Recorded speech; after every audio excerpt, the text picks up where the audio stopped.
2 3 بفرمایید. خیلی خوب. سلام، امیدوارم حالتون خوب باشه. امروز با یه سری بچه‌های باحال و پاکار میخوایم بریم در مورد مایکروسافت اژور ترینینگ صحبت بکنیم. احتمالاً این رو خودتون میتونید یه گشت و گذاری توی سایت مایکروسافت اگر انجام بدید میتونید که پیدا بکنید، ولی برای اینکه بیشتر با هم آشنا بشیم و بیشتر معاشرت بکنیم این رو براتون درست کردم که امیدوارم این ویدیو خوشتون بیاد. عرض به خدمتتون که 2 تا مطلب امروز بررسی میکنیم. یکی در مورد کلاود، یعنی مدارک کلاود، و یکی هم در مورد یک کوچولو هم در مورد آفیس 365.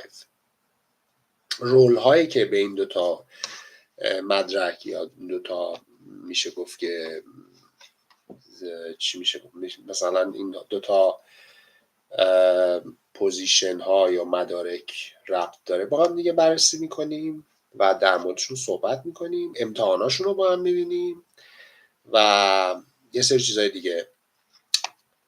خب همونجور که میبینید، حالا من دیگه خودم اینجا معرفی نمی کنم. من هومن هستم و حدود 12 ساله تو کار تکنولوژی و سیستم ادمنستریتور، نتورک ادمنستریتور، الان 5-6 سال تو حوزه دیوآپس و کلاود داریم کار میکنیم. من و دوستم محمد تمیزی امروز در خدمتتون هستیم در کنار هم. البته گروه رادیو بیدار که خیلی ممنون که این وسایل و سروسات رو برای ما فراهم کردن. خب میریم سراغ اینجا. تو این قسمت اول من خیلی نمودارهای جالبی کشیده ولی یه مقدار شاید پیچیده باشه. خب البته اینم عکس منم نمیشه جابجاش کرد، حالا اگه نمیدونی یکم بالاتر بیارم که توی یوتیوب بهتر ببینید. خب به 3 قسمت اومده کلا ساختار آیتی رو تقسیم بندی کرده، یعنی توی 3 حوزه، در حقیقت 5 حوزه که یکیش آیتی پروز هست، یعنی آیتی پروفشنالز و آیتی هیبرید پروفشنالز. این 2 تا حوزه رو اینجا در نظر گرفته و گفته که وقتی که شما به عنوان یه آیتی پروفشنالز یا آیتی هیبرید پروفشنالز کار میکنید، بیشتر کارتون توی منیج کردن اینفراستراکچر هیبرید هست که حالا در مورد هیبرید یه کوچولو توضیح میدم. اونایی که کلاود بلدن میدونن که مفهوم هیبرید چیه. بعد در مورد دیولوپرز. خب دیولوپرز رو میدونیم اصولا کسایی هستن که زمینه کارشون برمیگرده به innovate with best in class apps، بیشتر با اپلیکیشن ها در کارن. حالا من دیولوپر نمیگم، میگم دیوآپس. یه مقدار باز این 2 تا با هم متفاوتن، ولی اونایی که دیولوپر و دیوآپس هستن تو این حوزه قرار میگیرن. و قسمت آخرم اونایی هستن که تو کار دیتا و ای آی هستن، یعنی دیتا و ای آی پروفشنال که اینجا قرار میگیرن. این شکل رو که شما میبینید یه جاهایی مشترکن، یه جاهایی هر 3 تا مشترکن، یه جاهایی مثلا بین آیتی پروز و دیولوپر مشترکه و یه جاهایی بین دیتا و ای آی پروز مشترکه که حالا این اشتراکات رو با هم دیگه بررسی میکنیم. خیلی چیز جالبی به نظرم از توش در میاد. خب میریم جلوتر. من اینجا برم جلوتر در مورد بیسیک مایکروسافت اژور و کلاود صحبت میکنیم. ما الان در مورد مایکروسافت 365 صحبت نمیکنیم، در مورد کلاود صحبت میکنیم. همونجور که گفتم اومده اینها رو به 4 قسمت تقسیم کرده. به آیتی پروز، یعنی کلاود آیتی پروز، هیبرید، در مورد هیبرید گفته، در مورد دیولوپر گفته و در مورد دیتا ای آی پروفشنال و دیتا آنالیست. بعد اومده اینجا تقسیم بندی کرده، گفته که اگر که شما توی کلاود کلن نیو هستید، یعنی اصلا میخواد بدونید که آقا کلاود چیه، به چه درد میخوره مثلا، یا اگر میخواید که ادمینستریتور باشید، یعنی تو حوزه ادمینستریتور کار بکنید، توی لول بعدی جدید هستید یا تازه کار هستید توی حوزه دیتا یا تو حوزه AI و حالا پاور پلتفرم که خب حالا کاری نداریم، چیزی سطح خیلی بالاییه، ولی اصولا روی این 4 تا اومده گفته که شما پیشنهادی که میکنیم و ریکامنددی که میکنیم چی هست. مثلا حالا اینا رو با هم دیگه میبینیم. تو این بالا یه لجندی داره که خیلی جالبه. مثلا این علامت میگه که در مورد اینکه لید میکنه، یعنی اینستراکتور لید داره برای اینکه شما اون ترینینگ رو بگیرید. حالا با هم نگاه میکنیم.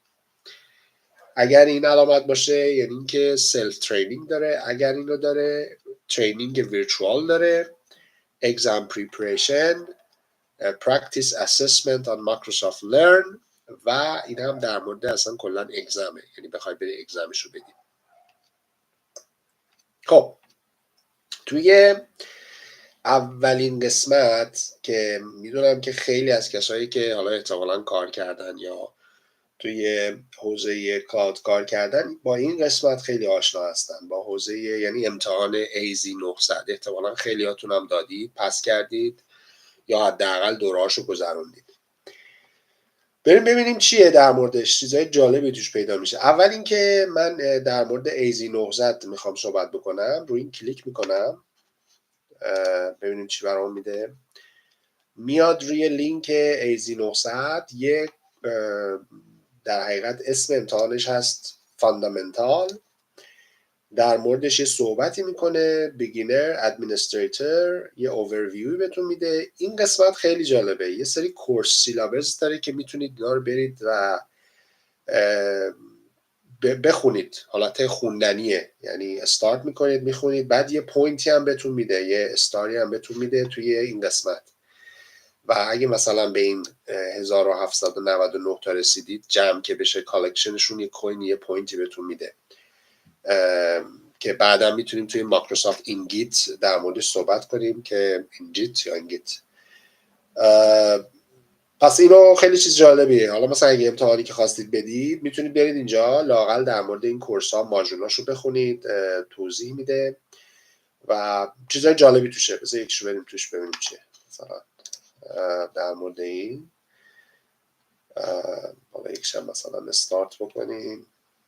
آره بیشترش خوندنیه، یعنی مثلا باید بری بخونی و اگه تمامش بکنی 100 تا XP بهت میده. 8 تا یونیت داره مثلا این قسمتی که هست. خیلی چیز جذابیه. خب پس تو این قسمت میاد و در مورد کل امتحان توضیح میده که امتحان چجوری هست. خب میام تو قسمت بالا. این قسمت چیه؟ این قسمت در مورد همون پثیه که شما نیاز دارید که برید ببینید. اینو ما دیدیم و مثلا در مورد قسمت های دیگه صحبت میکنیم. این لرنینگ پثیه که شما باید طی بکنید. مثلا بعد از این احتمالاً باید برید سراغ اجور آرشیتکت، بعد از اون باید برید سراغ مثلا اجور منیجمنت و گاورننس. پس این هم یه قسمت آموزشیه. این هم مثل قسمت بالاست. این 3 تا ماژول داره، 52 دقیقه است. این 4 تا ماژول داره، 3 ساعت و 25 دقیقه است. این هم 4 تا ماژول داره. یه به صورت خیلی کلی آماری بهتون میده که چی هست، اصلا چی قرار یاد بگیرین، چی کار باید بکنین. حالا حوصله داشته باشین داکیومنت ها رو بخونین. خیلی چیز جذابیه به نظر من. بعد از اون این قسمت اگر که روش کلیک بکنیم، من نباید اینجا کلیک میکردم، اشکال نداره. برگردیم اینجا، دوباره بیایم اینجا. خب من اینجا دوباره روی این کلیک میکنم، اینجا بازش کنم. اینجا یه سری ویرچوال ترینینگ داره. یعنی چی؟ یعنی اینکه تقریبا اگه عضو بشید، که خب حالا هر روز ایمیلاش میاد، اگه دقت کرده باشید من هر روز یه سری وبینار براتون میذارم. اینجا میتونید رجیستر بکنید تقریبا مثلا 608 تا ریزالت داره. فری هم هست، مجانی هم هست، لنگویجتون رو انتخاب میکنید و این ویرچواله. هر مثلا بعضی دورهاش هر 2 هفته یه بار، هر 3 هفته یه بار معمولا تایم داره به همه تایمین، به تایم آمریکای شمالی مثلا ایسترن داره، وسترن داره، سنترال داره. یه توضیح در مورد امتحان به شما میده، یه سری تمرینات داره، شما رو آماده میکنه برای امتحانات، اینکه چی باید بخونید، چی کار نباید بخونید. این هم چیز جذابیه. مثلا اینکه بذار ما ببینیم یه چیزشو میتونیم مثلا توضیح بدیم. مثلا بریم سراغ لنگویج، مثلا بگیم که انگلیسی باشه. 260 توی انگلیسی داره و یه چیز ایونت. خب مثلا الان توی ایونت جدید اگر من بخوام حساب بکنم، بذاریم چیش به درد میخوره. مثلا Virtual Training AI Fundamentals، اینجا احتمالا میتونید برید داخلش و یه ثبت نام بکنید. توضیح داده که مثلا 5 جون، 5 شنبه ساعت 10 و اینجا هم قسمت های مختلفش هست. ریجیستر میتونید بکنید. یادم نیست که اگه ایمیل پرسونال، فکر کنم ایمیل پرسونال قبول میکنه، ولی بعضیاشون هستن که ایمیل پرسونال قبول نمیکنن. کمپانی باید ایمیل داشته باشه که براتون قبول بکنه. اینجا هم در مورد چیزهایی که صحبت میکنه، در مورد قسمت ها صحبت میکنه که چه چیزهایی رو توضیح میدن و میتونید راحت برید ثبت نام بکنید، ازش لذتشو ببرید، حالشو ببرید. خب اینم که گفتیم.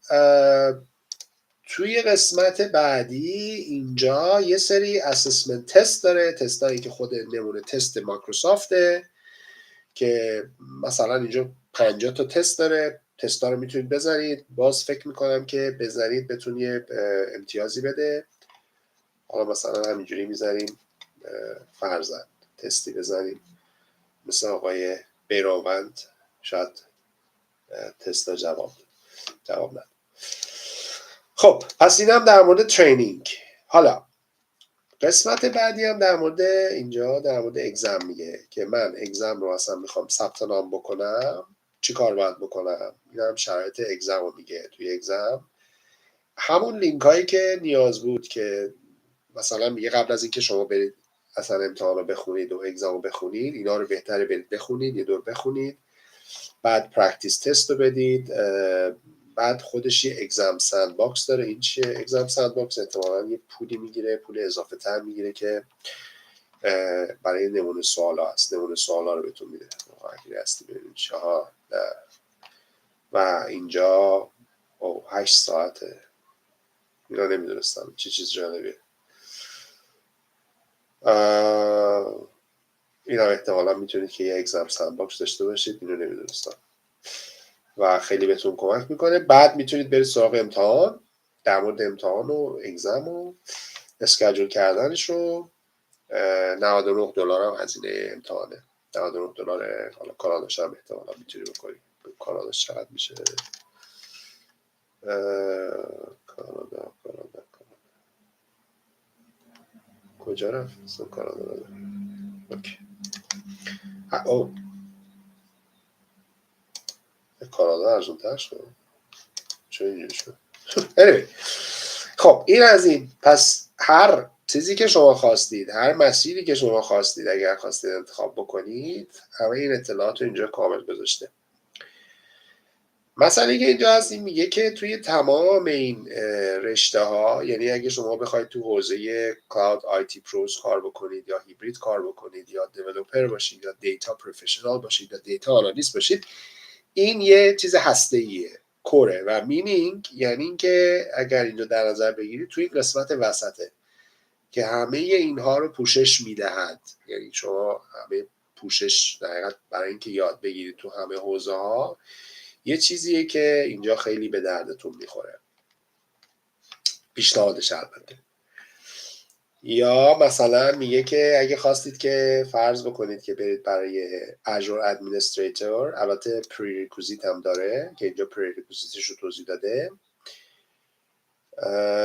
بذار ببینم یه قسمت اینجا اضافه تر داره. اینجا که این اگزام پریپریشن قسمت بالا نداشته. بریم ببینیم چیه این اگزام پریپریشن.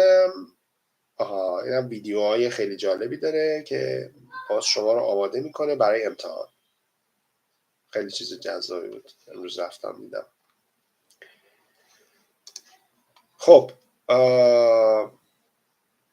تا اینجا الان پس ما بررسی کردیم برای کسی که میخواد به صورت بیسیک وارد حوزه مایکروسافت بشه تو حوزه کلاود و حالا کلاود باز مثلا اگر بخوای که آیتی پروفشنال بشه، هیبرید بشه، دیولپرز بشه، دیتا پروفشنال بشه یا دیتا آنالیست باشه، راهش چیه؟ از چه راهی باید شروع بکنه؟ خب کسی اینجا سوالی داره؟ به من اگه کسی سوالی داره به من بگید که اگر ندارید بریم سراغ قسمت بعدی. من اسلاید به اسلاید نگه میدارم که کسی سوالی نداره. خیلی خوب. حالا بفرمایید. همین دکمه رکمنده اگر کسی بزنه من میبینم امید جان سوال داره. بفرمایید. حالا یه بار که میکروفون رو بزنید بفرمایید. امید جان یه بار دیگه میکروفونتون رو بزنید که میکروفونتون باز بشه.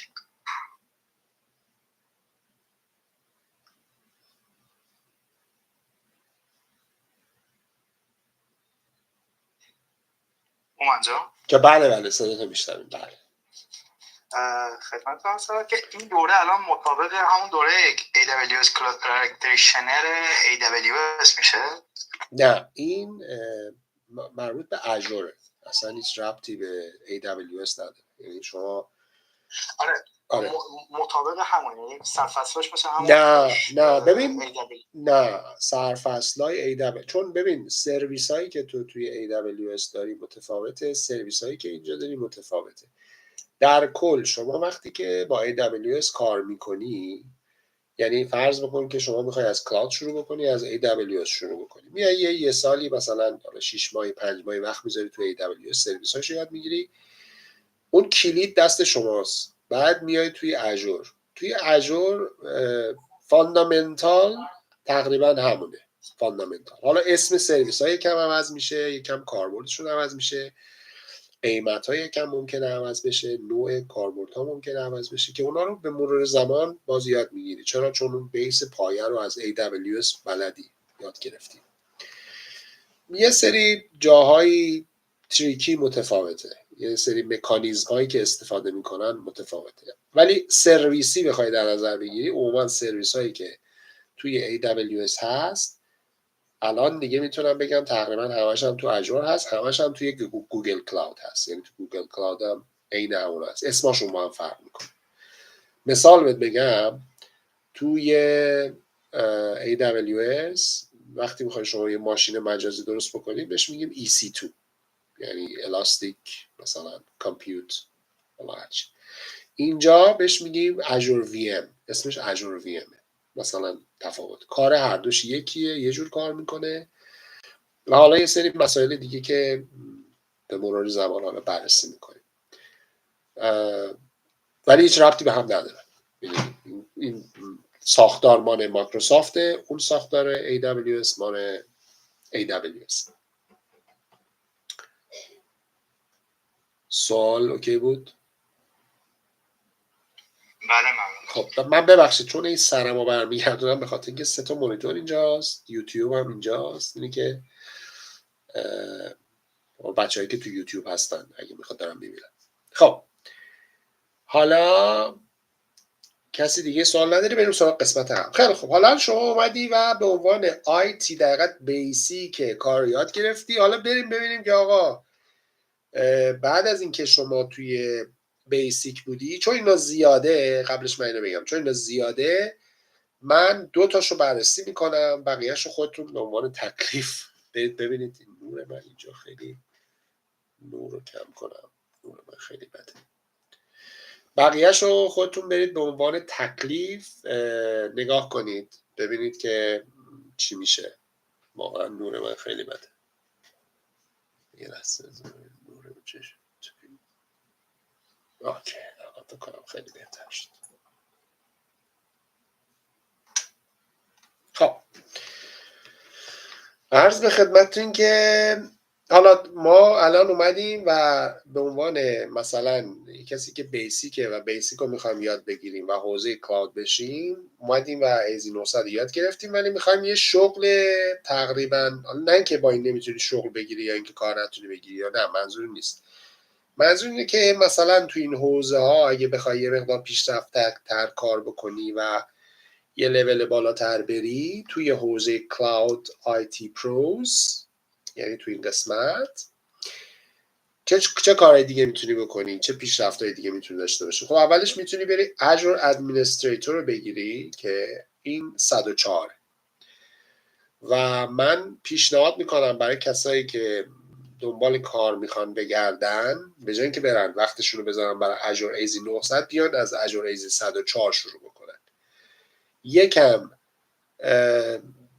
سخت‌تر نیست، یه مقدار شاید بیشتر بهشون فشار بیاره ولی ارزششو داره، چون مدرکی که شما AZ 104 میگیری یه مقدار بالاتر از مدرک AZ 900 هست.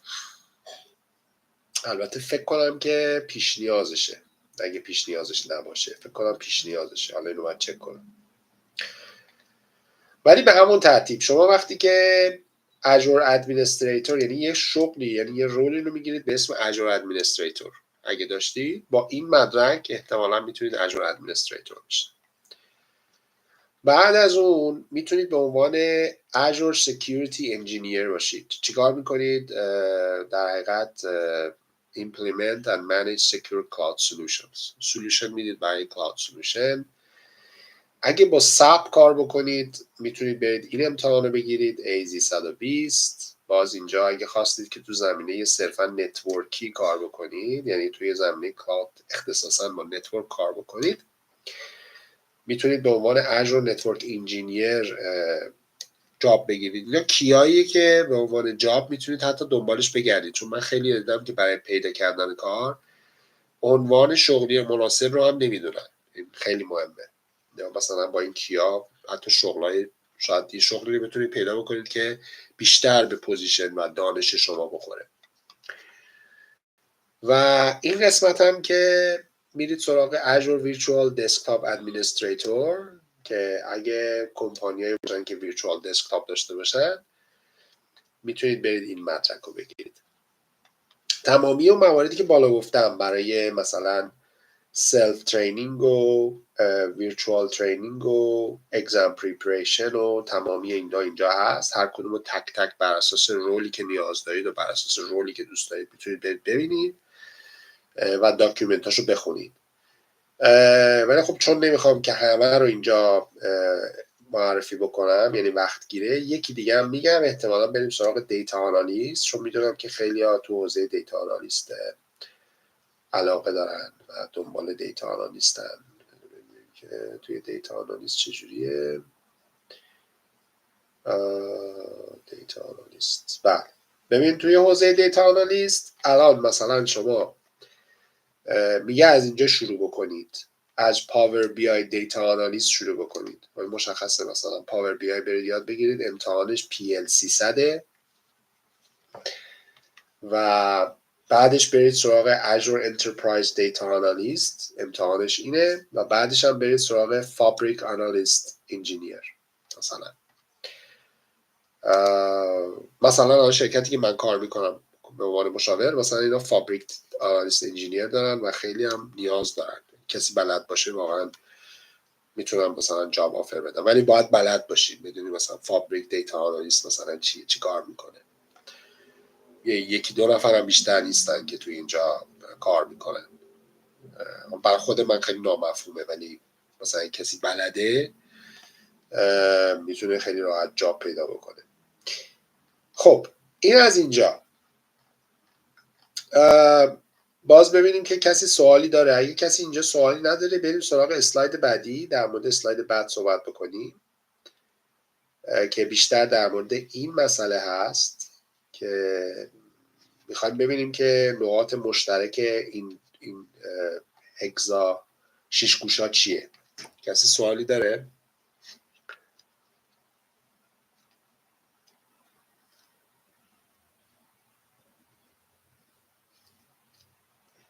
خب کسی سوال نداره.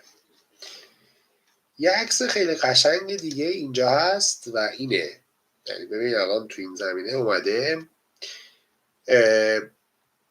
یادتون هست گفتیم که یه نقاطی مشترک هست، یه مشترکی بین Manage Hybrid Cloud Infrastructure و قبلش من هیبرید رو توضیح بدم. اگر که بذار توضیح بدم، نیاز هست بچه‌ها که هیبرید رو من توضیح بدم؟ اگه کسی واقعا میدونه یا اگه کسی نیاز داره که بگید من براش توضیح بدم. لایک و اینا هم نمیشه اینجا فرستاد، نه بدون توضیح بدم اشکال نداره، مثلا نیست توضیح میدیم. خب اونایی که حالا یه مقدار چیز میشه دیگه، اونایی که کلاود نمیدونن یا در موردش توضیحاتی ندارم، بذار ما همین رو پاک کنیم. خب ما یه کانسپتی داریم توی کلاود که در قبل شما می اومدی و تمام سرورهایی که داشتی توی کمپانی خودت، توی دیتا سنتر خودت استفاده می کردی. این در حقیقت به صورت کلی یه جایی رو داشتی به اسم سرور، مثلا سرور روم، شاید مثلا الان مرسوم باشه. داخل این سرور روم شما یه رکی میذاشتی و یه سری سرورات رو میوردی میذاشتی داخل اینجا به این صورت، که اینا رو قائل میگن که آن پرمیس، در اصطلاح بهش میگن آن پرمیس. تمام دیتا و اطلاعاتی که شما داری روی سرورهای خودت، توی مکانی که خودت داری داره انجام میشه و حالا یه نفرم احتمالاً ادمین اونجا هست یا 2 نفر یا یه تیمی هستن که این سرور و مجموعه سرور و اپلیکیشن ها و دسترسی ها و اکسس ها و همه چیزها رو کنترل میکنه، که این میشه آن پرمیس. و اگه بخوایم بریم شما توی شغل کار بگیریم میگن که سیستم ادمینستریتور معمولا. اما چه اتفاقی افتاد؟ بذار بریم اینجا ببینیم که شاید یه چیز خوب داشته باشه. کلاود شکلی در مورد کلاود نداره. اوکی نه مهم نیست. تاریکش کردیم. خب اما در دنیایی که ما الان امروز داریم کار میکنیم یه مبحثی اومده به اسم کلاود و خیلی از کمپانی ها الان دیگه یه سری از دیتا هاشون روی کلاود هست و دیتا هاشون روی کلاود داره انجام میشه. یه لحظه به من اجازه بدید من یه SMS بزنم.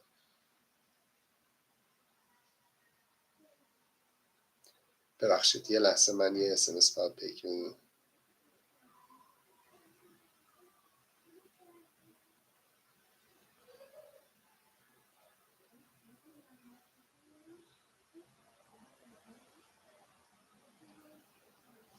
خب اینجا ما الان روی کلاود هستیم و یه سری سرویس هامون خواه نخواه میذاریم روی کلاود. یعنی الان ما داریم هم از آن پرمیسمون استفاده میکنیم هم از کلاود استفاده میکنیم. این مجموعه این رو بهش میگن هایبرید، یعنی ما دو جا کار میکنیم. یعنی کمپانی ما یه سری دیتا و یه سری سرورها رو حالا بنا به نیاز و بنا به استفاده میذاره روی کلاود و روی کلاود ازش استفاده میکنه.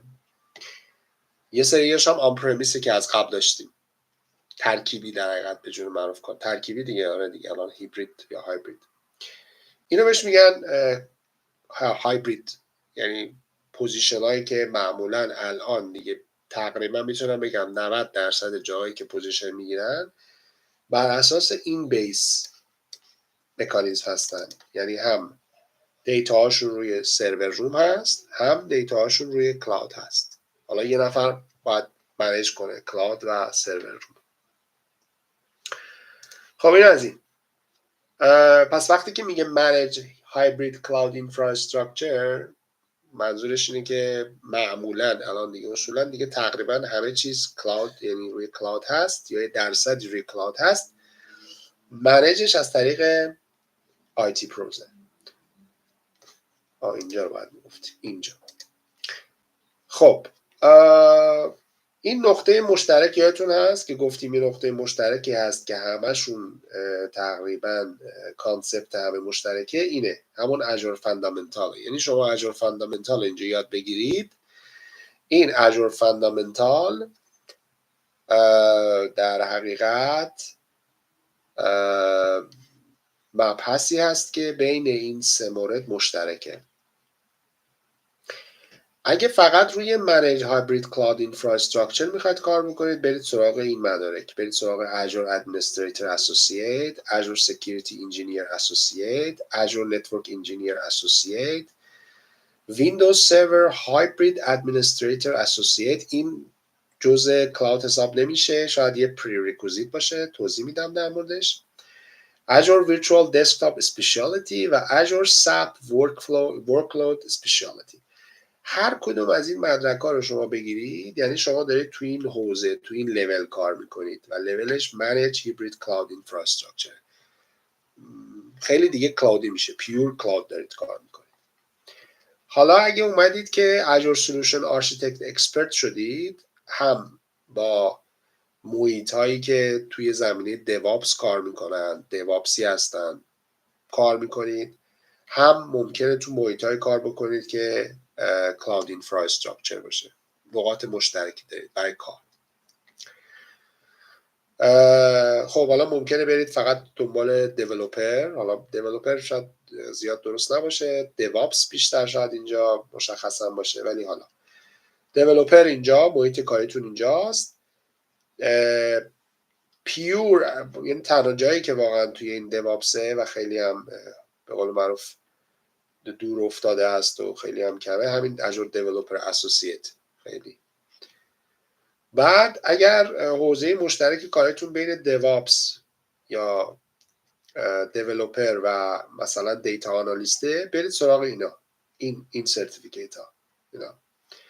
اگر هم صرفا میخواید برید تو حوزه دیتا آنالیست و احتمالاً AI، این سرتیفیکیت ها، یعنی این سرتیفیکیت ها به درد شما میخوره.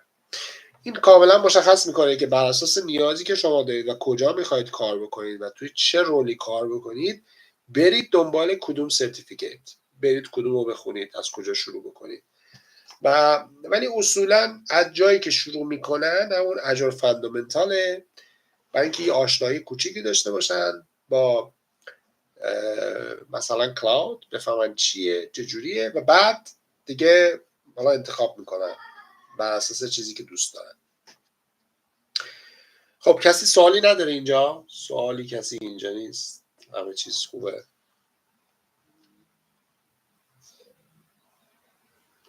تا بریم سراغ قسمت بعدی. احتمالاً جلسه من سوالی بپرسم. بله حتما بفرمایید. سلام آقا، وقتت بخیر باشه. مرسی بابت ارائه دادید. یه سوالش اجور دیتا فکتوری رو میدونی تو کدوم از این آموزش ها میشه گرفتش؟ اجور دیتا فکتوری من نشنیدم اصلا در موردش. بذار اصلا پیداش بکنم. من یه چیزی داشتم اینو نمیخواستم بیارم، ولی بذار ببینم بازش بکنم چون شاید تو اینجا باشه. Azure Data Fundamental Data Factory Data Scientist هست. میگم من اصلا نشیدم اصلا در مورد دیتا فکتوری اصلا چیزی به باره بذار پرسش بکنیم. Azure Data نه، حالا سرچ بکنم. جایی دیدی خودت مطمئنی که مثلا همچین چیزی هست؟ من میگم تا حالا نشیدم. Azure من توی اجور فابریک بحثای دیتا آنالیسیس هر جا من نگاه کردم اجور دیتا فکتوری جزء ریکوایرمنتاش بوده.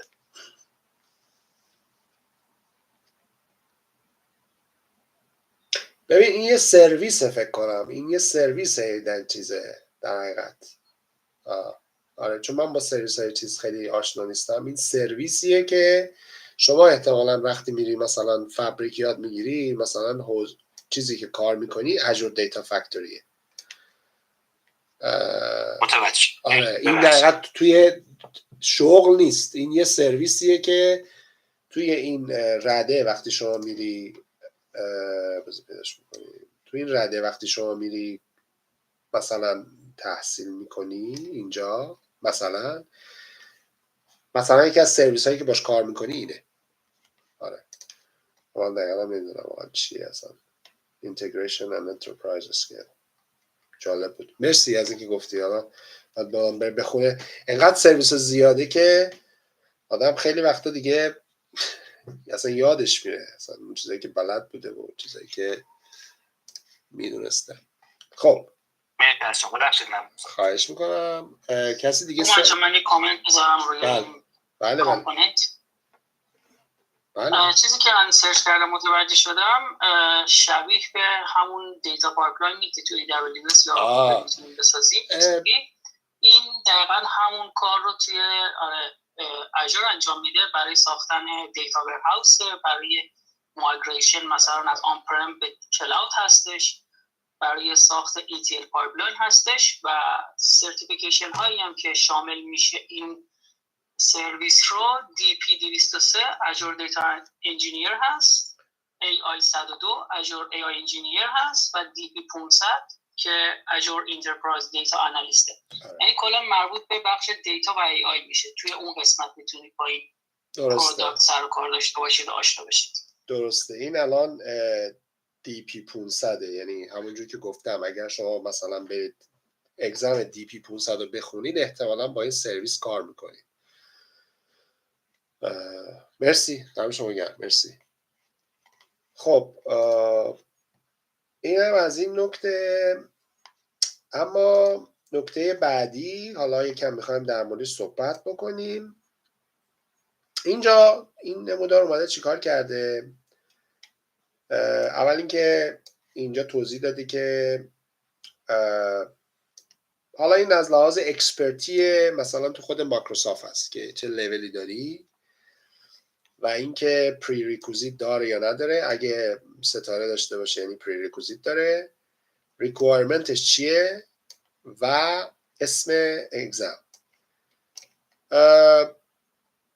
این باز اومده تو چند قسمت تقسیم بندی کرده. یه مقدار شاید گیج کنه آدم ها مثلا تو تقسیم بندی هایی که مختلفه، برای همین خیلی نخواستم همش رو بیارم. من خودم هم شاید ممکنه قاطی بکنم، خیلی هاشم مثلا ممکنه یکی باشه، ولی به هر حال این چیز جالبی بود که یه مقدار وسیع تره. اینجا علاوه بر این که سرتیفیکیت های کلاود رو در نظر میگیره، سرتیفیکیت های دیگه هم در نظر میگیره که فقط کلاودی نیستن. خب تو بخش اینفراستراکچرش رو ما بررسی کردیم. عموما تو بخش اینفراستراکچر دقیقا همین چیزاییه که ما گفتیم، یعنی بیشتر روی کلاود الان داره فوکوس میکنه. این قسمت هست. تو بخش دیتا و AI هم تقریبا گفتیم، یعنی توضیح دادیم. همینجور دیجیتال اپ و اینویشن، یعنی این ستا رو توضیح دادیم. چیزی که میخوام بیشتر روش توضیح بدم روی مادرن نتورکه، یعنی همون سوالی که خانم سپیده اول پرسید در مورد مادرن نتورکه که این خیلی اهمیت داره. که این سرتیفیکیت رو شاملش میشه که حالا شما وقتی که مادرن نتورک رو در حقیقت میرین سراغش و با ادمینستریتور یه سری چیزهایی توی مایکروسافت کار میکنید، مایکروسافت 365، یه سری چیزا به کلاود مربوط میشه، یه سری چیزا به کلاود مربوط نمیشه. اینجوری بهتون بگم که اصلا خودشون هم خیلی قاطی هن. یعنی اصلا خر تو خری اونجا، چون من هر روزه دارم باشون دیل میکنم و میدونم چی به چیه. ولی داستان اینه که یه سری چیزها رو شما برای یوزرها داری، برای مدیریت یوزرها داری، شاید اپلیکیشن ها داری، یه سریاش هم روی همون به قول معروف اینفراستراکچر داری. و خب مهمترین چیزهایی که اینجا این وسط پاش وسط میاد و خیلی اهمیت داره آفیسه. یعنی نرم افزارهای آفیس، منظورم اکسل و اینا نیستا، مثلا الان دیگه مثلا اکسل و اکسس و اینا نه، اونا که خب جای خود داره، ولی یه چیزایی مثل شیرپوینت، مثل اکسچنج آنلاین، تا حدودی پاور بی آی، عرض به خدمتتون که دیگه چی، تیمز، مایکروسافت تیمز، اینا همه تو این حوزه قرار میگیره. و یکی از ضعفایی که خیلی ها دارن، چون این وسیعه و خیلی از کمپانی‌ها این قسمت رو خیلی نیاز دارن برای کار، ولی ضعفی که خیلی ها دارن اصلا آشنا نیستن به این قضیه، اصلا تو این حوزه هیچ کاری نکردن، نه اینکه کاری نکردن، منظور اینه که هیچ ایده‌ای ندارن که تو این حوزه چه کارایی میشه کرد، تو حوزه مایکروسافت 365 فاندامنتال. یعنی برای شروع، به خصوص کسایی که میان رجوع میکنن میگن ما میخوایم کار پیدا کنیم، کار پیدا نمیکنیم، کار نیست، این به خصوص اونایی که میخوان سیستم ادمین کار بکنن یا حتی نتورک ادمین کار بکنن، این مایکروسافت 365 خیلی کلیدیه، چون خیلی چیزای خوبی به شما میده. علاوه بر این که شما یه مقدار دانشتون روی کلاود زیاد میشه، این هم جزء واجباته برای کمپانیایی که اکثرا میتونم بگم دارن کار میکنن، مجبورن یعنی کار بکنن الان تقریبا. بنابراین این مایکروسافت 365 رو خیلی جدی بگیرید. یه سری کورسای خیلی چیزی داره که میگم شامل احتمالاً شیرپوینت و خدمتتون عرض بکنم که اکسچنج آنلاین و اینجور چیزاست. اما یه چیز دیگه ای که این وسط هست و اینجا باز دوباره خیلی الان داره چیز میشه و خیلی داره مانور میده و خیلی جاب خوبی میتونید باش بگیرید، اینه endpoint administrator. این اسمشون متاسفانه مایکروسافت هر باورتون نمیشه، شاید مثلا هر یه هفته یه بار، 2 هفته یه بار، یه ماه یه بار اسمش عوض میشه. یه ماه دیگه بری اینجا شاید ببینید عوض شد. این اسمش هست، قبلا به اسم اینتیونز بود، یعنی اینتیونز الان اینتیونزه، ولی الان به اسم endpoint administrator که همون نرم افزار اینتیونزه. کاری که میکنه به شما یاد میده که چجوری با اینتیونز کار بکنید و خیلی خیلی چیزه. ببین اینجا اینتیونز واجبیه. کارش چیه؟ منیج کردن و دیپلوی کردن اپلیکیشن ها و گوش کردن اپلیکیشن ها و دقیقا اند یوزر ها. خیلی چیز مهمیه و خیلی ازش غافلن. یعنی خیلی اصلا شما بری بگی اینتیونز اصلا نمیدونن اینتیونز چی هست، به چه درد میخوره، ولی خیلی کاربردیه. در کنار این اگر شما مایکروسافت 365 و اینتیونز رو یاد بگیرید، واقعا میتونه که به خصوص کسایی که میخوان جاب پیدا بکنن کلیدیه. یعنی شما یه وقت هست میخواید برید تو حوزه خودتون کار بکنید، جاب پیدا نمیکنید، میرید توی کار جنرال میکنید، ولی یه موقع هست میگید که آقا من تو حوزه خودم جاب پیدا نمیکنم، ولی میخوام یه چیزی باشه که مربوط به اون حوزه‌ای که توش کار میکنم باشه. این شاخه که مادرن نتورک میتونه خیلی به شما کمک بکنه، به خصوص برای کسایی که میخوان بیان تو کلاود کار بکنن یا مثلا حالا چیزای دیگه دارن. در این حال خیلی ایده خیلی خوبی هم بهتون میده که اینجا میتونید داشته باشید. مورد بعدیش ادمنستریتور اکسپرته که یه مقدار اکسپرت‌تر از اینجا هست، داشته باشید خیلی عالیه. واقعا میتونید خیلی چیزای خوبی رو به دست بیارید. اینو نمیدونم، کلابریشن اکوسیستم که نمیدونم. و تیمز ادمنستریتور. خب همگان فکر میکنن که این تیمزی که ما داریم استفاده میکنیم و حالا بعضیا میدونن چیه، خیلی چیز ساده‌ایه، در صورتی که اینجوری نیست. انقدر آپشن و انقدر مدیریت و انقدر من دیدم جاها و پوزیشنایی که 2-3 نفر تیمز ادمنستریتور دارن، یعنی واقعا یه نفر نشسته داره تیمز ادمنستریتور میکنه. شاید خیلی ساده باشه، در صورتی که نیست. یه جاهایش هم حتی خیلی سخته. شاید اگه بهتون بگم به مخابرات و چیزهای مخابراتی و تلفن و اینجور چیزا هم وصل میشه، شاید باورتون نشه، ولی همین خود این میتونه که راهگشای شما باشه برای کسایی که کار مثلا نیاز به کار دارن. پس این مادرن نتورک رو جدی بگیرید دوستان، جدی بگیرید حالا اونایی که صرفا دیولپرن نه، میدونم اونایی که واقعا اصلا به ویندوز فوش میدن و با ویندوز خیلی خوب نیستن نه، ولی اونایی که میخوان یه راهکاری باشه، یه راهی براشون باشه که بخوان جاب پیدا بکنن، این حوزه میتونه خیلی کمکشون بکنه. ضمن اینکه دیدشون و وسشون رو نسبت به مسائل دیگه به خصوص توی کلاود خیلی میبره بالا.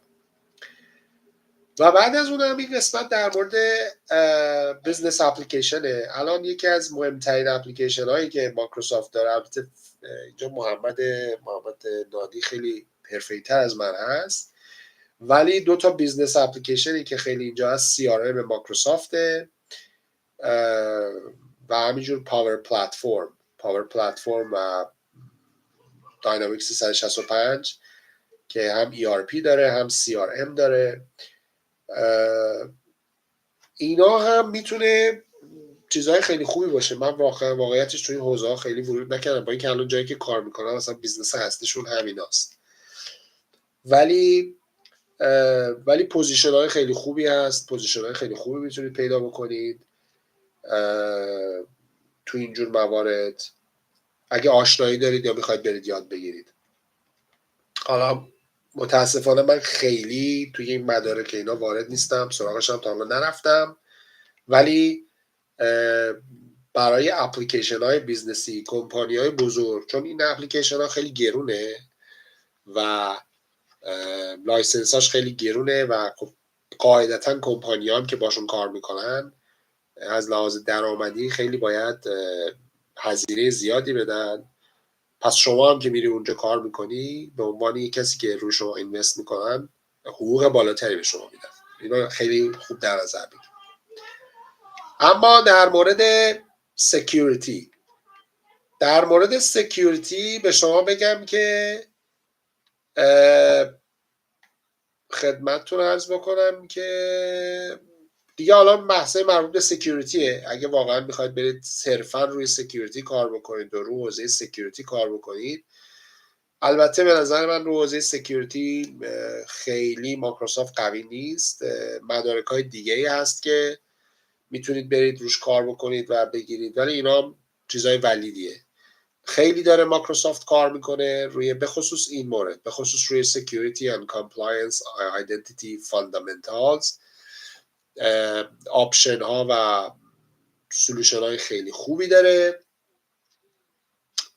مخصوصا این حوزهش برمیگرده به این که مثلا اگه بخواید شما توی کامپلاینس یه جایی فایننس باشین، مثلا در مورد تو حوزه هلت کار بکنید، تو حوزه اگریکالچر کار بکنید، اینا یه سری استاندارد داره که شما سیستمتون رو و بیس اینفراستراکچرتون رو بر اساس این کامپلاینس ها میتونید بچینید و طراحی بکنید. خب این از این من سعی کردم که اینو بگم خیلی کوتاه. جلسه امروز ما خیلی کوتاه بود، ولی حالا ببینیم اگه کسی سوالی نداره در مورد این مسائل.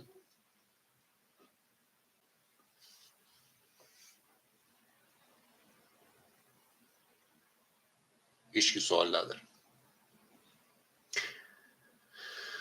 خب اینا رو همونجور که گفتم میتونید برید توی خود سایت مایکروسافت پیدا بکنید. پیدا کردنش خیلی سخت نیست، فقط برید تو قسمت سرتیفیکیشن تمام اینا رو میتونید پیدا بکنید. یه چرخی توش بزنید و یه دوری بزنید، این داکیومنت ها رو پیدا میکنید. دستتون میاد که شما از کجا باید شروع بکنید، حوزه کاریتون کجا هست، رو کجا باید فوکوس بکنید و این به نظر من خیلی نکته مهمیه برای کسایی که دنبال کار هستن با مایکروسافت. عرض به خدمتتون که کسی سوالی نداره؟ چرا یه نفر خانم ساناز فکر کنم سوال داره، دستش بالاست. خانم ساناز بفرمایید، بیاین بالا سوال کنید. ببخشید صدای من میشنوید؟ بله. سوالی که داشتم در مورد کورسیه که فکر کنم این اولین جلسه بود که آشنایی اون کورسیه که میخوایم بذاریم، درسته؟ نه، این البته این جلسه آشناییه که حالا میخوام بذارم. فردا ما در مورد AWS میخوایم کورس بذاریم، یعنی جلسه فردا کورس AWS خب یه چیز متفاوته و اونجا اولین جلسه هست که در مورد AWS میخوایم صحبت بکنیم. اینجا فقط یه توضیح میخواستم بدم که اگه میخوایم که تو مایکروسافت برین و دنیای مایکروسافت وارد بشین کجا باید برین، چی کار باید بکنین. اگر به حد نصاب برسه، کلاس ها حد نصاب برسه، حتما کورس اینم میذاریم.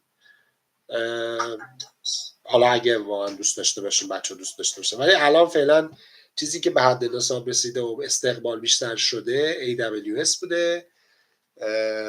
این هم البته بد نبوده. فکر کنم بعد از AWS فکر میکنم طبق نظرسنجی کردیم مایکروسافت 365 هم خیلی خواهان داشته.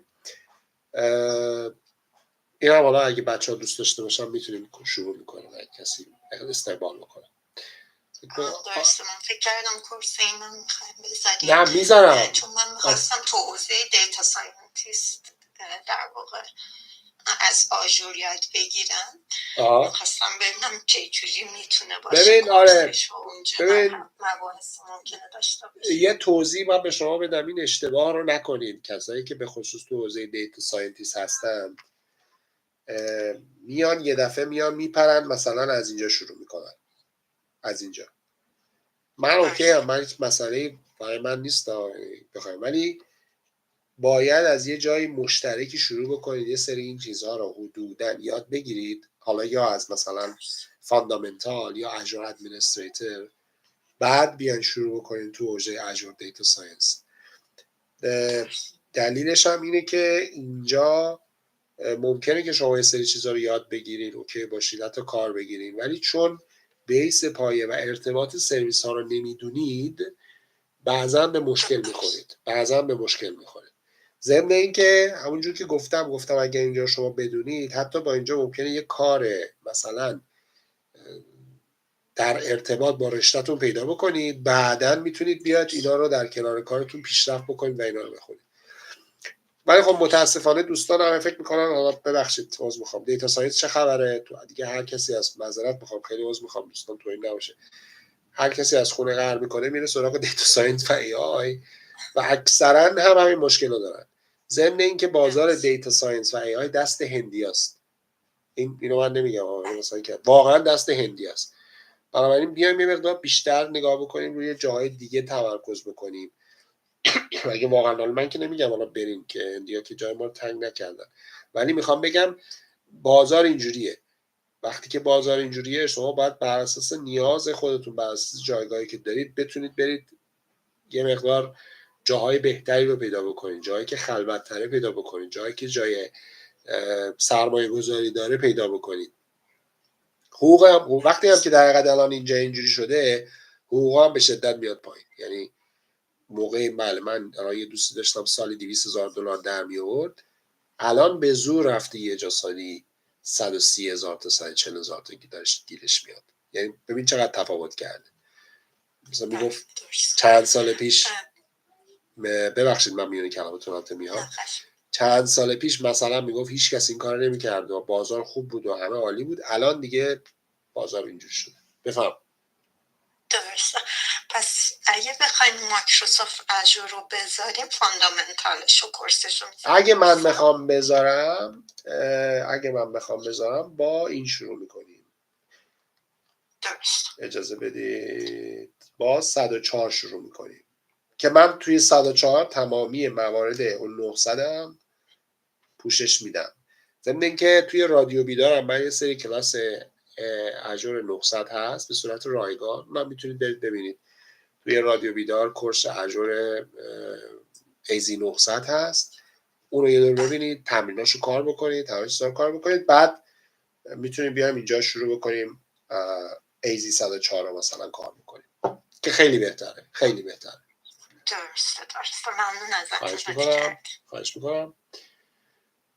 خب کسی دیگه این سوال نداره دوستان؟ سلام. من سوال داشتم. بفرمایید. خواهش میکنم. ممنون از توضیحاتتون. در مورد همین بحث آخر که داشتین، الان چه پوزیشن های دیمند هستش که حالا خالی هست و بازار کارش خوبه؟ ببین سوالت خیلی کلیه، ولی خب من حالا به عنوان کسی که تو این تقریبا تو همه حوزه ها به غیر از AI و دیتا آنالیست من کار کردم. تقریبا دیتا آنالیست و AI اصلا حوزه تخصصی من نیست، ولی اون چیزی که من تجربه پیدا کردم اینه که اگر شما تو این حوزه ها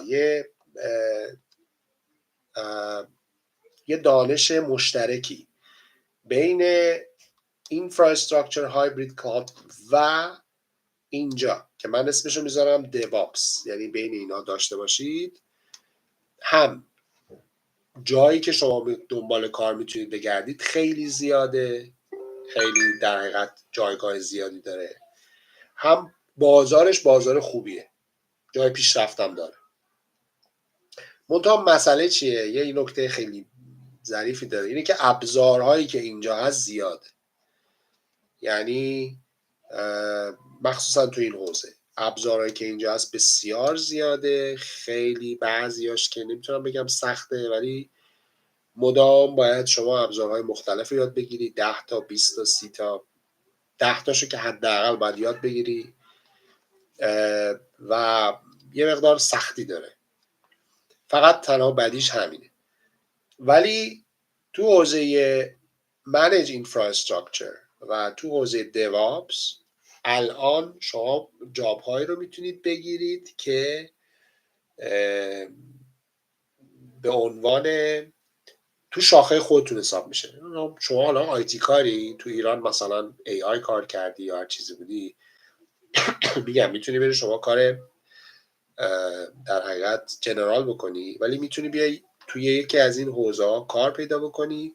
حالا حقوقش کم بالا پایین مهم نیست، لااقل اینه که توی جایگاه خودت داری کار میکنی. به نظر من خیلی ارزشش بیشتره. توی حوزه Manage Hybrid Cloud و توی حوزه DevOps الان به نظر من بازار کار خیلی بهتره و شما میتونید چیزای خوبی پیدا بکنید. یه مقدار باز اگه مثلا ورود پیدا بکنید میتونید تو زمینه سکیوریتی جاب پیدا بکنید. یه مقدار باز اگه دیولپر باشید ترکیب بکنید، جاب های دیولپری میتونید. میدونی این دانشی که شما نیاز دارید اینه که ترکیب این دو زمینه است، یعنی ترکیب Manage Hybrid Cloud Infrastructure و ترکیب DevOps یا دیولپر. این باعث میشه که دانش و نولج شما زیاد بشه و بتونید انتخاب‌های بهتری داشته باشید توی پوزیشن‌های مختلف. این حوزه رو من شخصا ورود نکردم، ولی میدونم که همه غر میزنن. یعنی الان مثلا یکی از دوستایی که من دارم همه دارن مینالن. هندی‌ها زیاد شدن، دستشون زیاد شده. هندی‌ها با حقوق خیلی پایینی دارن کار میکنن تو جای بزرگ، تو جای خیلی بزرگ. الان من دیروز با یکی صحبت میکردم، میگفت مثلا تمام اصلا میری توی اونجا انگاری معذرت میخوام هندوستانه، مثلا همه یا ایرانیان یا هندیان یا مصریان مثلا تو این حوزه. باز میگم بستگی به علاقه شخصی خودتون داره. یه وقت بازم توهین نباشه که مثلا با یه حرفی زدیم پشت سر ما حرف در بیارید، ولی منظور اینه که این حوزه اشباع شده و خیلی ها دارن میرن توش و به نظر من چند سال دیگه هم میریزه. دلیل اینم که میریزه چون شما نیاز داری به قسمت هیبرید اینفراستراکچر، به قسمت دیوآپس تا این قسمت ها بیاد بالا. اگه این قسمت ها نباشه این قسمت اصلا اولا کاربردی نداره. یه جورایی از نظر من یه جورایی حبابه. حالا تا کی بریزه دیگه نمیدونم. ممنون، مرسی. خواهش میکنم. من یه سوال میتونم بپرسم؟ بله بفرمایید. ببخشید مثل AWS که چند تا وبسایت معرفی کرد که میشد محیط ارائه می‌کرد، میشد کار کرد، تو اجور همچین محیطی وجود داره که آره ببین یه مشکلی در حقیقت توی AWS، سوال خوبی کردی. ببین یکی از خوبی‌های AWS اینه که شما میتونی بری آموزش داره 1 سال رایگان مثلا به شما اکانت میده، با یه سری سرویساش میتونی کار بکنی. متاسفانه اژور به شما این امکان رو میده، ولی در حد 1 ماه و $300 هم به شما کردیت میده. 1 ماه و $300. 1 ماه شما تمام بشه و $300 شما تمام بشه دیگه پولیه و خیلی هم گرونه، خیلی گرونه. بدی دیگه ای هم که داره اینه که 1 بار که اکانت درست بکنی دیگه نمیتونی اکانت یعنی من سال گذشته میخواستم اکانت درست بکنم برای شخصی خودم، چون 1 بار قبلا درست کرده بودم، هر کاری کردم نتونستم اکانت درست بکنم. ایمیلم عوض کردم، کردیت کارتم عوض کردم، نمیدونم چه سیستم عجیب غریبی استفاده، دیگه نتونستم اکانت فری داشته باشم. بلاک. الان اگه بخوام با شما کورس بذارم مجبورم از مثلا خود شرکت، یعنی از خود قسمت شرکت شروع بکنیم و براتون کلاس بذارم. برای همین اونجا AWS خیلی بهتره. در مورد آموزش و اینا اون چیزایی که گفتم بیشترش همین مواردی که اینجا توضیح دادم. این قسمت ها که شما میتونی بری این قسمت ها رو مثلا بخونی و در موردش مطالعه بکنی. نسبت به AWS یکم شاید ضعیفتر عمل کردن توی ترینینگ و اینا، ولی اینا بد نیست. انصافا داکیومنت های خوبیه، ترینینگ های خیلی خوبیه، اما خب AWS بهتر.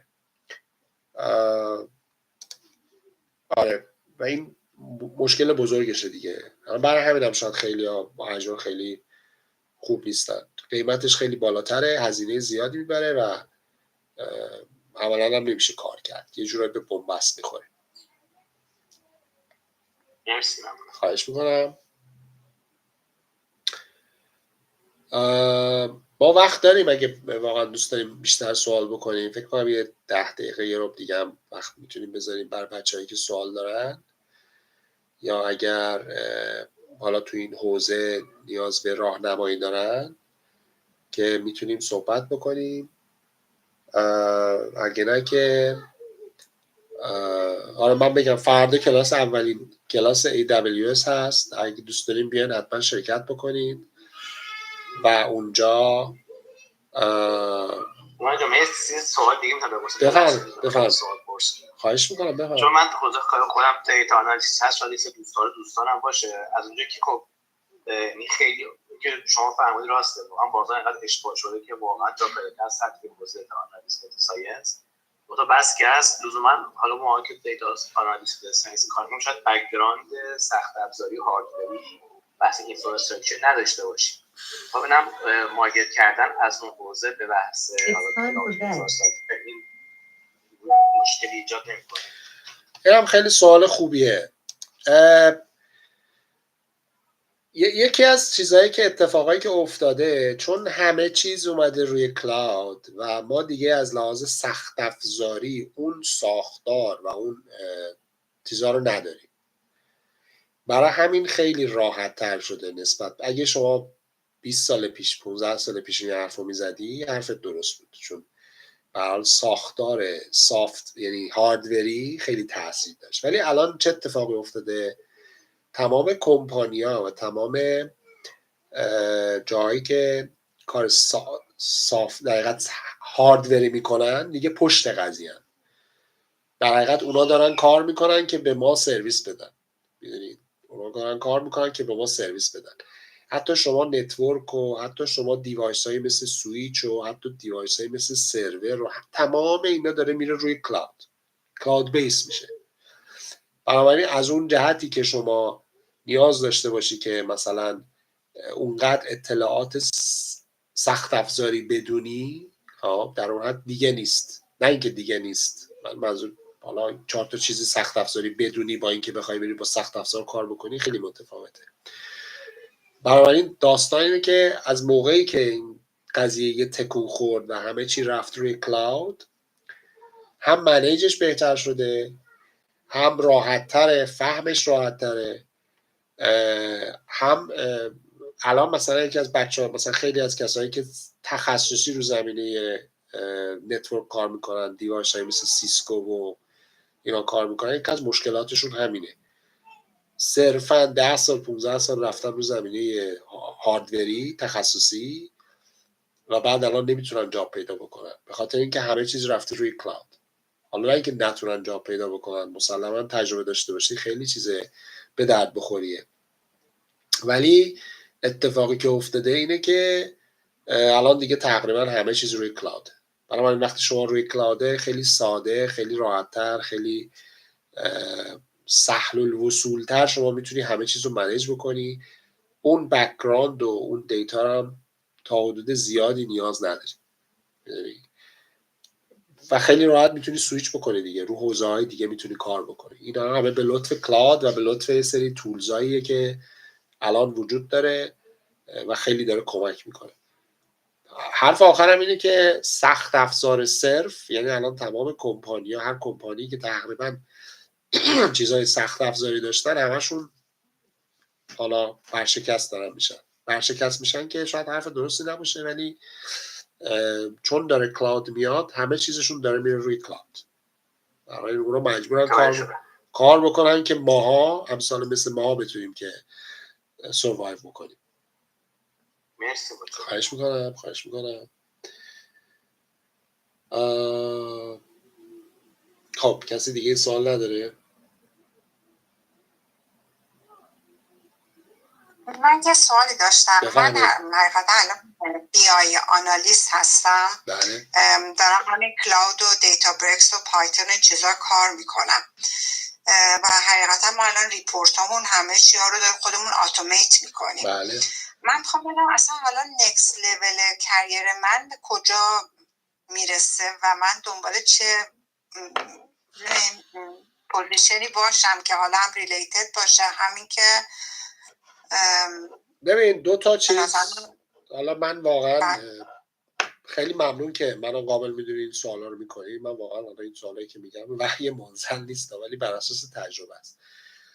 همونجور که گفتی اتومات، کلمه اتومات و اتوماسیون خیلی چیز مهمیه، چه در اونایی که کار شبکه میکنن چه اونایی که کار اپلیکیشن میکنن.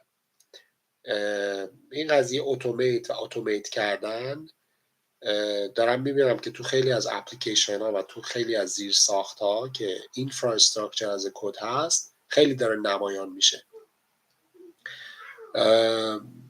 در حقیقت یه جورای اینتگریت کردن، یعنی تمام سولوشن ها و تمام اپلیکیشن ها و تمام چیزها اگه شما ببینید اینه که همه چیزها رو با هم اینتگریت بکنه یا اتومات بکنه. بنابراین اگر شما تو این حوزه دیتا کار میکنید یا حتی تو حوزه اینفراستراکچر فرق نمیکنه، بعد از اینکه لول ادمین و ادمینستریتور و اینا رو کسب کردید واقعا باید بریم روی حوزه اتوماسیون کار بکنیم، اتوماتیک کردن و ابزارهای اتوماتیک رو یاد بگیریم، ابزارهای اتوماسیون که اینا حالا یه مقدار لیولاش خیلی بالا هست و مثلا مثال بخوام براتون بزنم، مثل ابزار مثل ترافورم که هفته پیش جلسه داشتیم، مثل کوبرنتیز، مثل پلومی، اینا تو لیول‌های مختلف، مثل همین فکر میکنم پاور پلتفرم بود، چی بود؟ فکر میکنم همین پاور پلتفرم، اینا واقعا ابزارهای قوی هستن که کار اتوماسیون انجام میدن و شما واقعا میتونید باش کارهای عجیب غریبی بکنی. ولی خب باید بدونی دیگه، بدونی چی کار باید بکنه، چجوری باید بکنه. و به نظر من آینده هر چیزی که داره میره، حتی حالا یه توی حدی هم شما وقتی که هوش مصنوعی رو داری چیز میکنی، ما داریم به سمت اتوماسیون میریم، اتوماتیک کار رو برای ما انجام بده، همه چیز رو ساده تر بکنه. حالا هوش مصنوعی داستان دیگه داره، ولی توی اپلیکیشن ها، بیزنس اپلیکیشن ها و زیر ساخت ها اتوماسیون خیلی عامل مهمیه که باید یاد بگیرید. اگر واقعا فکر میکنید که نیاز دارین لیول کارتون بره بالاتر، سرمایه گذاری بکنیم روی اتوماسیون. ممنون. خواهش میکنم. عرض به خدمتتون که خب اینجا هم پس تمام شد. اما یه دقیقه دیگه صبر بکنیم، باز اگه کسی سوالی نداشت دیگه برنامه امشب رو دیگه تمام میکنیم. امشب فکر میکنم دیگه کوتاه بود برنامه‌مون، ولی فکر میکنم برنامه خیلی خوبی بود. بعدم اینکه برای اولین بارم تو یوتیوب گذاشتیم، خیلی ذوق داشت اصلا کلا داستان. من از برنامه خودم بگم، برنامه چیزایی که داریم، حالا کلاسایی که داریم برگزار میکنیم و کارهایی که داریم میکنیم. کانال یوتیوب رو انشالله بیشتر راه میندازم، مطالب بیشتری میذارم. هفته یه بار سعی میکنم که به صورت مجزا در مورد یکی از این تکنولوژی ها صحبت بکنیم. من و دوستم آقای محمد تمیزی بیایم در مورد یکی از این قسمت ها، چیزایی که کاربردیه، چیزایی که ابزارهایی که به درد میخوره، حالا یه توضیح بدیم، در موردش یه بحثی بکنیم. امیدوارم هم که شما هم دوستان کمک بکنید، یاری بکنید، کسایی که دوست دارن حتما باشون شیر بکنید. تیم ما خیلی تیم کوچیکیه، واقعا کسی دوست داره همکاری بکنه، چه تو زمینه آموزش، چه تو زمینه یه سری پروژه های حالا کوچیک داریم با بچهای دیگه انجام میدیم، خیلی خوشحال میشیم که بیان به ما بپیوندیم، با هم دیگه در حقیقت یه کار رو جلو ببریم و در نهایت این که امیدوارم که بتونیم این تیم و همکاری گروهی رو بیشتر بکنیم، بیشتر با هم دیگه کار تیمی داشته باشیم، تیم ورکمون خیلی قوی تر بشه. آقای تمیزی شما سخنی ندارید؟ آقای محمد نادی؟